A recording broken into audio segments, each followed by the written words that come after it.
He said they came out from us. This Antichrist I'm talking about, he said they went out from us because he said they did not even belong to us in the first place. Otherwise they would have remained. But their going showed that none of them belonged to us. So the Antichrists were people who left the group of believers. Some of them went and founded their own church. So as I'm talking to you now, there are Antichrists who own ministries and churches. Miracles are even happening there. He said, but you have an anointing from the Holy One, and all of you know the truth. I do not write to you because you do not know the truth, but because you do know it, and because no lie comes from the truth. Who is the liar? Verse 22 says, it is the man who denies that Jesus is the Christ. That is the liar. The man who denies that Jesus is the Christ. Such a man is the Antichrist. He denies the Father and the Son. No one who denies the Son has the Father. How do I? Casey, come, Casey, come, please. Casey, please stand here. Baby Casey, Bia, come. Quick. He said, who is the liar? It is the man who denies that Jesus is the Christ. So, according to the theory of the Gnostics, this is Jesus born by Mary. Let us assume that angel is the spirit that came at baptism. Do you understand?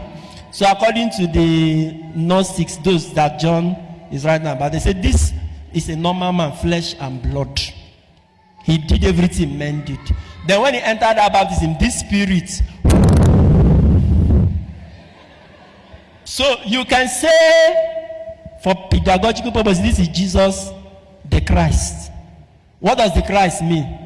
Christ is not a proper name. Christ means what? The anointed.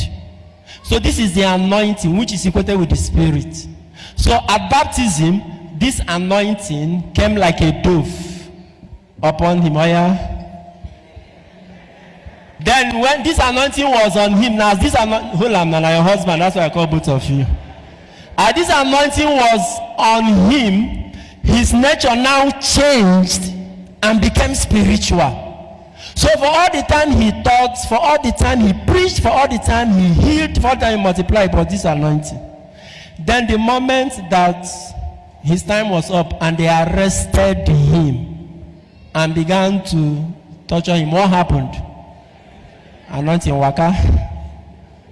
So let's say that's the spirit of Christ. As Christ has gone, and who is remaining now? That is the way they taught it. So 1 John 2 say, who is the liar? He said, anyone who said that this Jesus is not the Christ. In other words, John is saying, Jesus is the Christ from the moment of birth. That's why I asked you, is Mary the mother of God or the mother of Jesus? One of the logic is Jesus God? When did he become God? Nonsense. He did not become God. God does not become God. That's a wrong question to answer. Not when your enemy is asking you the wrong question. You want to answer a wrong question. No matter the answer you give, you'll be wrong. When did he become God and you are struggling to answer me? He became God in 1960, Abby. That's a wrong question. There are questions you don't attempt to answer.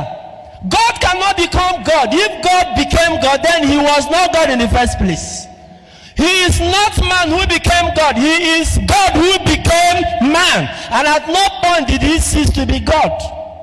So what Mary carried in her womb was God who became man. What he took from the womb of Mary was flesh and blood, not divinity. He entered as God. And I quoted Luke chapter 2 for you when Elizabeth said, who am I that the mother of my Lord? So they are trying to separate the person because they couldn't imagine the person you are touting as God having the vulnerabilities, the weaknesses, the susceptibilities of humanity.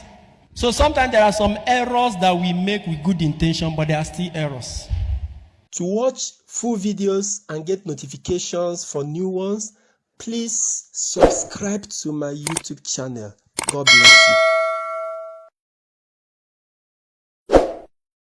Sign up with the largest community of Catholics online. Meet new friends, chat, post pictures and videos, make and receive audios and video calls, interact with lots of priests and religions. Download the app from Google Play Store.